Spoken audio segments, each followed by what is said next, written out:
Yeah, I heard you. So, how did I get into science and medical sort of related research? I suppose I'm just that type of person. I was just as a student or as a boy at school, I was interested in science, but everything else, and so it's just something that I was just curious about, and I wanted to learn more. And the more I did, the more um, interested I got. Now, I'm not one of those people who, because I do a lot of work around at universities where we talk about making sure that you have role models and that kind of thing. Now, I wasn't one of those students who needed a role model. If I wanted to do it, I would pursue it. So that's how I got into it. And I said I was just a curious person about how the body works, how science works in general, and I didn't see it as work. So I thought if I could do this kind of thing, I'd never have to go out and work and do a proper job. So that that's how I got into it. Yeah. Describe what a toxicologist will do on Monday mornings then. Oh, good grief. Well, well, generally, and that's why one of the reasons I said a toxicologist, for those of people who don't understand, one of the things, if you're developing something like a new vaccine, you would need a toxicologist basically either to design the safety experiments or to interpret the safety experiments. And so one of the reasons I am here and I do a lot of these things, when people have concerns about how people know or say the vaccine is safe, what tests have they done? What do the tests mean? That's what a toxicologist does. They can interpret the testing data. And also, for example, people report side effects and adverse effects and the frequency of these. So toxicologists will interpret that kind of information. But in terms of training, what you do, you learn about how cells in the body works generally, a lot of biochemistry and pharmacology and pathology. All of those things come together, so you can understand when things go wrong. Toxicology, so toxicology related to pharmacology, and pharmacology is about, if you like, how drugs work and give you benefit, the efficacy, if you like, drug. Whereas toxicology is about when you get too much of a drug and it does you harm. You have to understand what is that difference. That's why when you go to a doctor, you shouldn't have started me talking. When you go to your doctor and they prescribe something, they'll say, take this 3 times a day.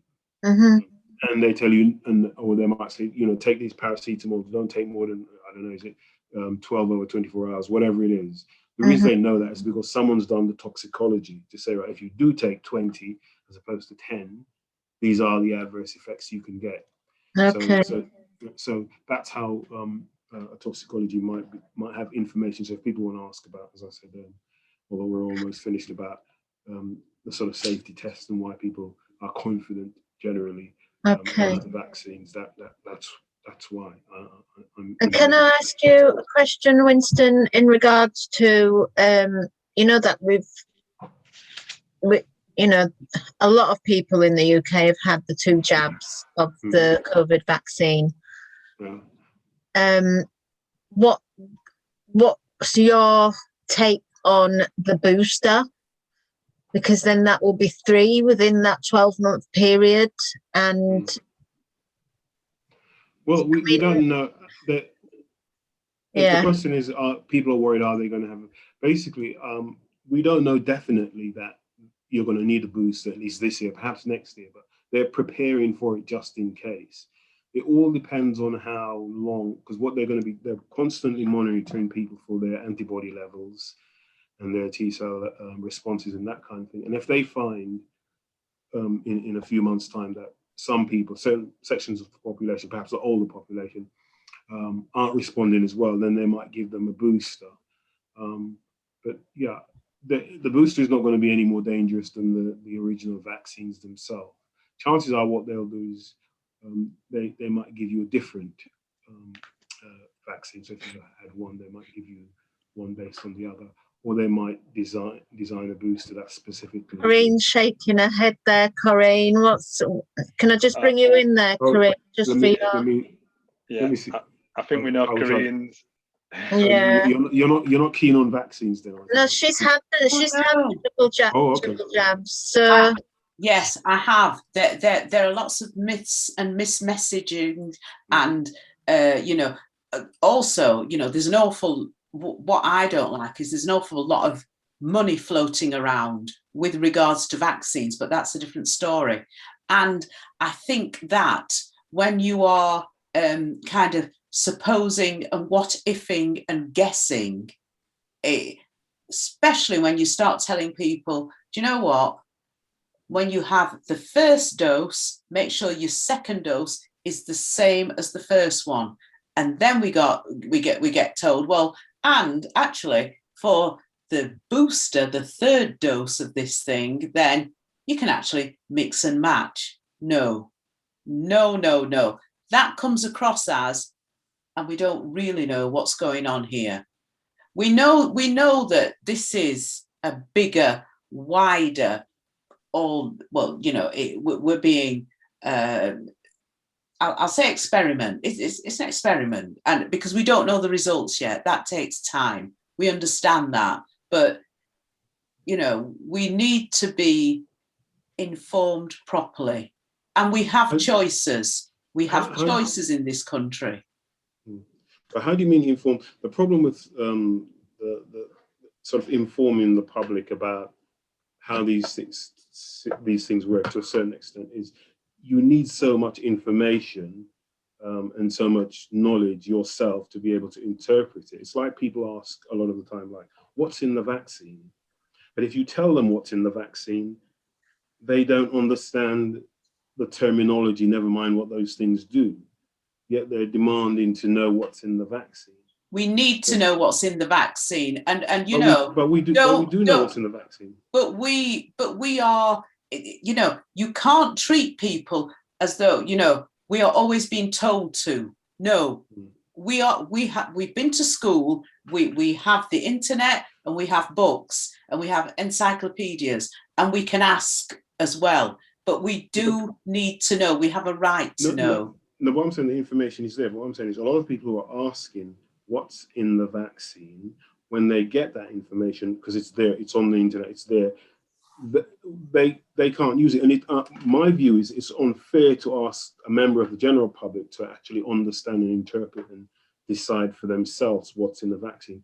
For almost you feel sick, you go to the doctor says, right, here's an antibiotic, take it. You don't say to the doctor, tell me all the ingredients that's in this antibiotic and start grilling and crap. You just take the antibiotic because you trust your doctor to give you the antibiotic, and you take the antibiotic. That's what most people do. For the most part, but there's always, contra dictions and things. There is an instruction sheet inside that tells you the pros and cons. And believe me, Winston, how many of us are reading? Sometimes I read the pros and cons and I think, do you know what? There's no way that I'm putting all those cons into my body. So, But again, from the toxicology, there's not a single drug that doesn't have those things. But I'm saying 99 times out of 100, when you go to your doctor will prescribe a drug. You just say, right, my doctor's giving me this, I'm feeling well or whatever, unwell, I need to take your doctor. The idea is that you trust your doctor. And what happened with the vaccines in our community in particular, whereas, the vast majority of the white population has sort of accepted what the doctor has said, we as a community generally haven't trusted. For whatever reason, perhaps we've been given. So why is it the white community are able to trust the doctor and get on with it, and we are not? And that's an interesting. But we know why. You know why, and I know why. Just make sure that you don't put unleaded into your diesel tank. Let's make sure that you don't put unleaded petrol in your diesel tank. So why isn't the white population concerned about that? They've said, right, because they go to their doctors and their doctor says, right, this is a safe medication to take, and they take it. Whereas we don't have anyone to trust, and that goes back to the point I was making. We need more black professionals, more black doctors, more black whatever, so that when these people say this is actually a safe medication, we actually believe and trust them, rather than being afraid and, in a sense, being led in the wrong direction by Of course, people, Winston, because people on our the own internet. black people are far less likely to lie to us. That's Yeah. one of the things that happens here. But don't think that the white British population don't have, some of them have similar valid worries, the same as we do. It's only perpetuated because we are such a small part of a wider society.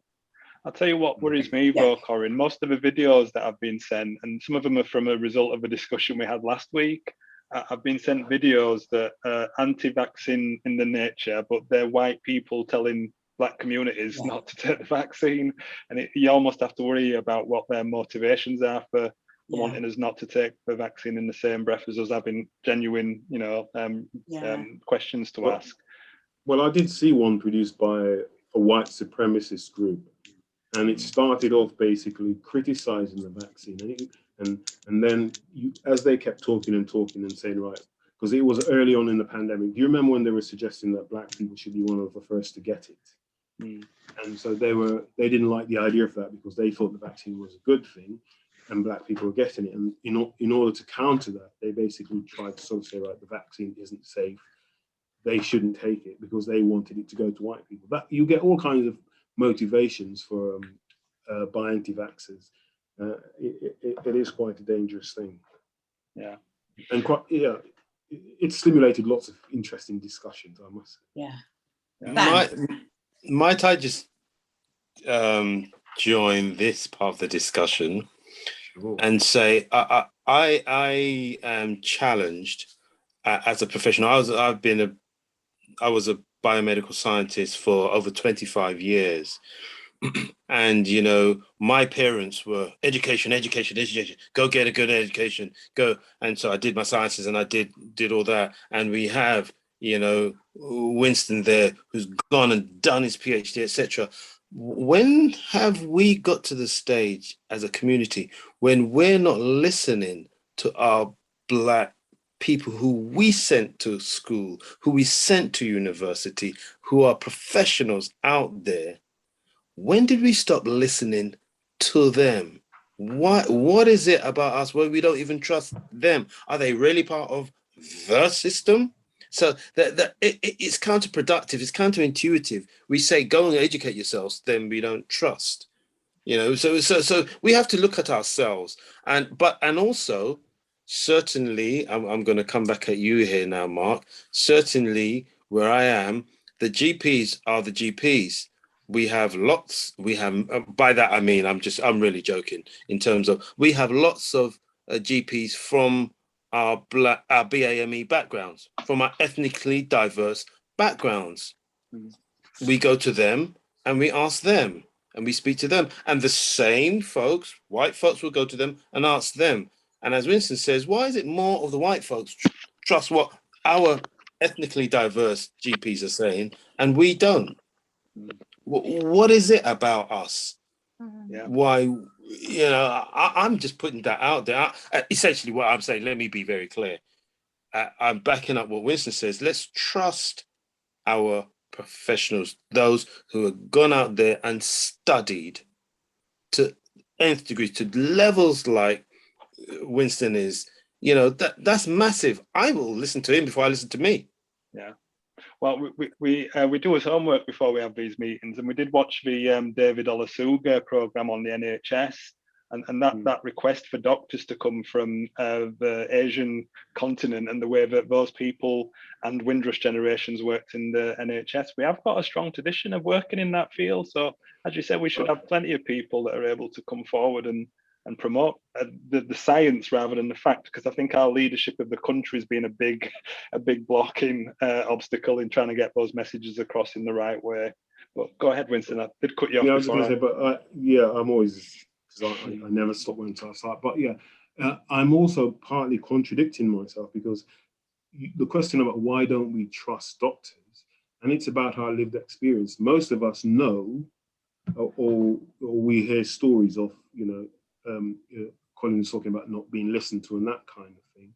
And then you get those statistics, the ones that people have been talking about and getting excited about recently, about, for example, black women and dying in pregnancy, and that all of those kind of things, those have led to, and there's lots of studies, both in America in particular, where they show that black people are treated differently and they have a different experience with medical services. So there is some validity in not trusting the medical services. But the irony with the vaccine is that it's for the first time we're being offered something on an equal basis. Normally, the trust means we don't get that treatment. Whereas for once, they're offering us, they're saying, well, everyone can have this vaccine, if it's suitable for you. And we're saying, no, we don't want that. And that's because in the past, we've been denied things or denied treatment in such a way that we, in a sense, I can see why some people are confused and not trusting. So, yeah, that's why, and I blame the government for this to a certain extent. They haven't really led. They haven't led and given the kind of leadership that would say, right, we're offering you something that you should take, and we just don't believe them. We just don't trust them, sadly. Yeah. Well, I'll read Dorian's comment, and like I said, I'm mindful that we've kept you for nearly 2 hours now, but I think we'll probably wrap up after a couple more statements, if that's okay. So Dorian's wrote a book. I think the difference is with other drugs that are on the market and given to us by our GPs, they have been rigorously tested and licensed. We are able to check in literature such as the BNF and Martindale when we were given a vaccine where they have negated any form of culpability in respect to the drugs companies or the government being held responsible if it makes you consider it's totally safe. Yeah, I agree. Just the government have got a massive role in this, but yeah, as I said earlier, Winston, how many of us read every minute detail on the medicines packets that we take? Obviously some do, Dorian. I'm guessing you do. Do you want to unmute? Do you want to, have I worded that correctly? Because have I missed the tone? Yeah, you have. Yeah, sorry. Hi, cuz. Hi, even everyone. Sorry, I was typing in a rush. Yeah, I think my personal belief is I'm neither for nor against the vaccine. That's my own personal opinion.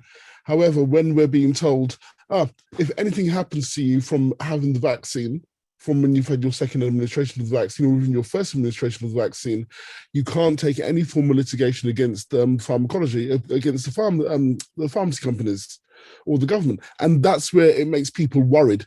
Whereas where we have medication which has been licensed for years, I'm not saying all medication which has been licensed is safe, because I mean, we had Zantac or Xanax, which was a medication used for indigestion, has been now taken off the market after 40 years.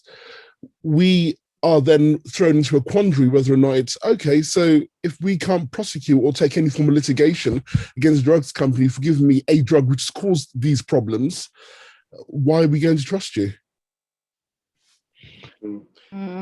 Yeah, as I said, but I would say if there are widespread, how can I put it, adverse effects on anyone, and the government didn't compensate you, they'd be in trouble, because it would mean that they'd lose a level of trust that they could never get back.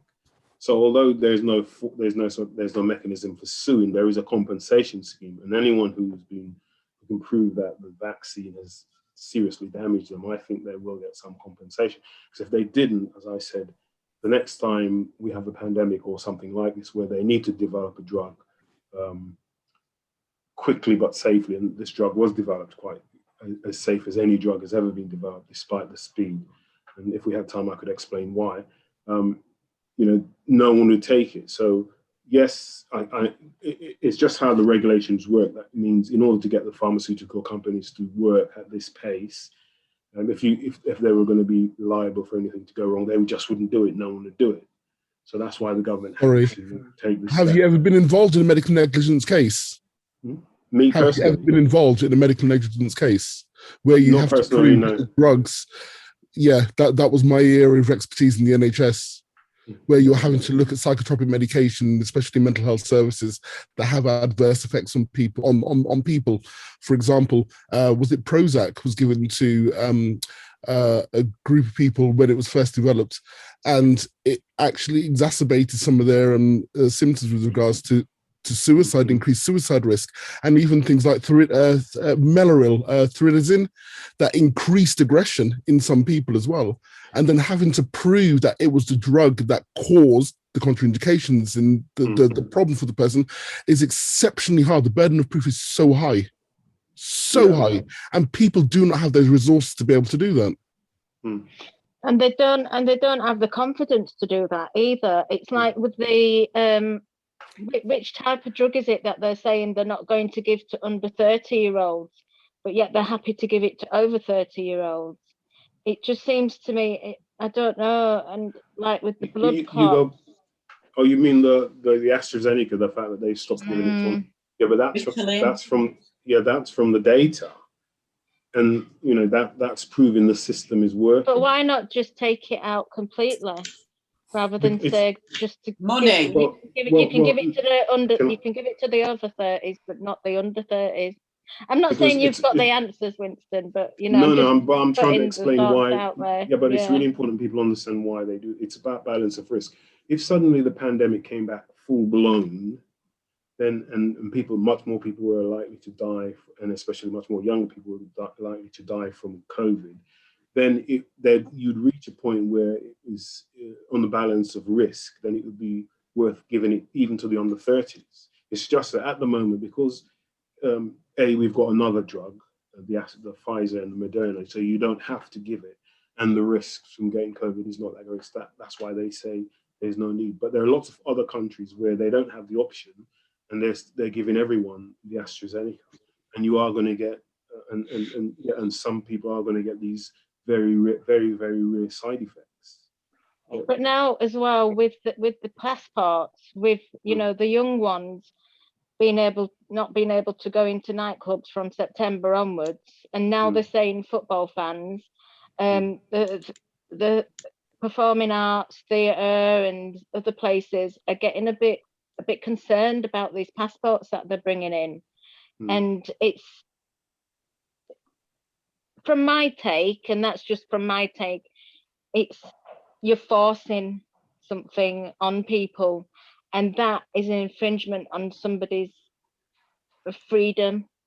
Yeah, no one should be forced to take a vaccine or any medication that they don't want to. I'm not here to tell people that they should take it. No, I know. I'm here.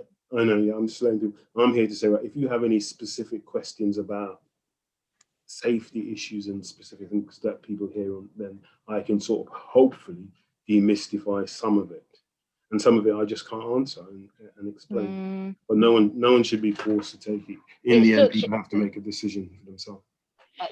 And this is what I don't like about the vaccine passports. I think it's a scary situation now. And my son is 21 and is at uni, and he likes to go clubbing and pubbing on his downtime. And I think it's unfair to say to the children of my son's age, well, you can't go into nightclubs unless you have the 2 jabs. I just think that's wrong. Okay, would you? I don't know. It's not. It's not like if the jab stopped you getting COVID and it stopped you passing it on to anyone, then maybe I could get my head around it. But it doesn't. But there's no such thing. There's just like there's no 100% medication. But that's what I'm saying. So to put that on people, especially the young ones, which it is more the younger ones that are nightclubbing and clubbing, I think that is so unfair. Unfair. But it reduced the risk. I suppose it's a bit like saying to someone, if you're going to go, I don't know, go swim in the sea, you should make sure that you can swim. But it doesn't reduce the risk, because you can still catch it and you can still pass it. This one is really important. It does reduce the risk, significantly reduces the risk of catching it and passing it on.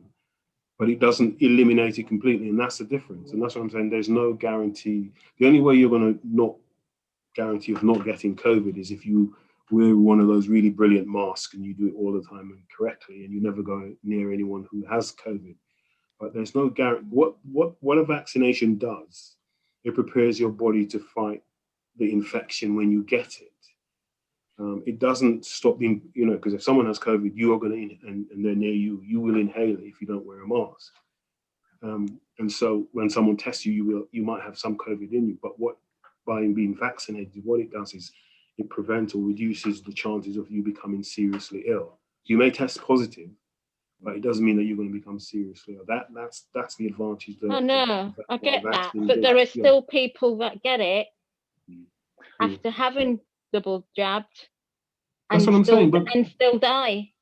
So to me, to encroach that on the younger generation with the passports and now bringing in football fans, not the hooligans, the fans. I just think it's unfair. I do think we could have this to and fro in another meeting. So Winston, wait a minute.